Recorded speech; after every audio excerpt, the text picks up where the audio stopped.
My name is Dexter, ID number 159299. My name is Scott, ID number 1697994. My name is Daniel, 154478. My name is Keenan, 156880. Oh, and you got Gizem behind the camera. I don't know how ID number. We chose the subject because, And that was firstly, it relates to youth culture as a whole, and secondly, as Londoners, where like the genre originated in the first place, we feel it gives the city a unique kind of standpoint on certain issues that's happening right, like within the next generation of people. So the subject itself, there's a lot to talk about. Like, talk about history, you can talk about the effects, you can talk about how it relates to like pop culture in general nowadays, especially with musicians such as Stormzy, Dave, Mostat, all who get more and more recognition as time goes on. So we chose this mainly as a way to differentiate ourselves from other people, but also because it's quite original. I think, at least in our opinion, it's an original idea to talk about. I believe grime music has evolved a lot through the past 10 years. People are starting to listen to it more with drill music because there's many good artists that are like have evolved, like Skepta, Wiley, Mostat, many good artists, and I think it has a good future for the next 10 years. The music is good. Oh yeah, and also it's kind of like a big part of our, I wouldn't say culture, but yeah, culture, because like you see a lot of people listening to it, and it's like it's really starting to evolve, and you've got like loads of big platforms that you got Link Up TV, you got GRM Daily, you got like loads of platforms that start to show them stuff more, and you got like those evolving artists as well, like the ones that are starting behind the scenes, and you start to see them more as well. People really starting to listen to them.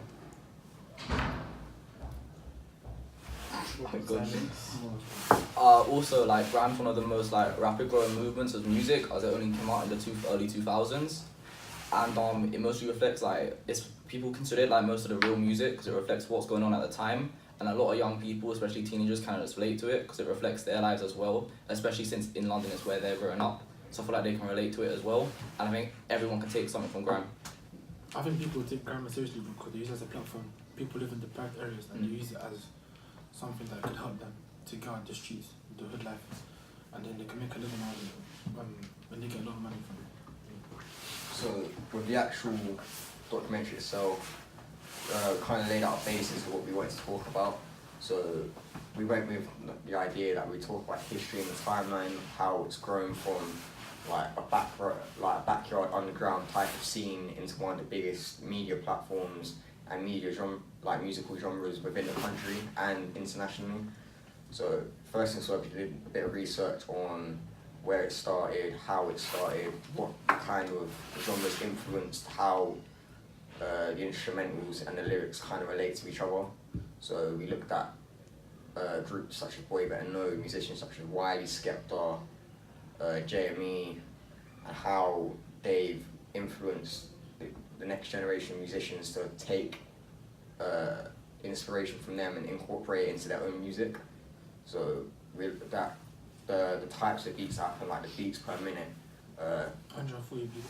like history such as like major events such as Lord of the Mics with people like Devilman, Wiley, Skepta, and how the underground scene kind of went into mainstream media. So we've got archived footage of things like, again, Lord of the Mics, music videos, interviews, just general information that relates to the genre itself. So, should I continue talking?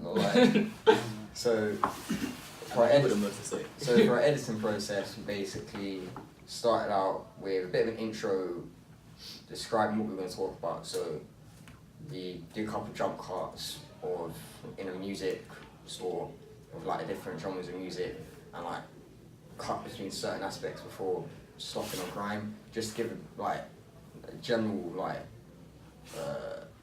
indication what we're going to talk about, and then from there we use the voiceover to talk about and introduce the subject itself before moving on to things like archived footage showing what was happening, information, interviews, and then from there we kind of just try to incorporate it all together within the space of about 5 minutes, just like a short documentary, just highlighting what's happened within the grime industry since its early beginnings.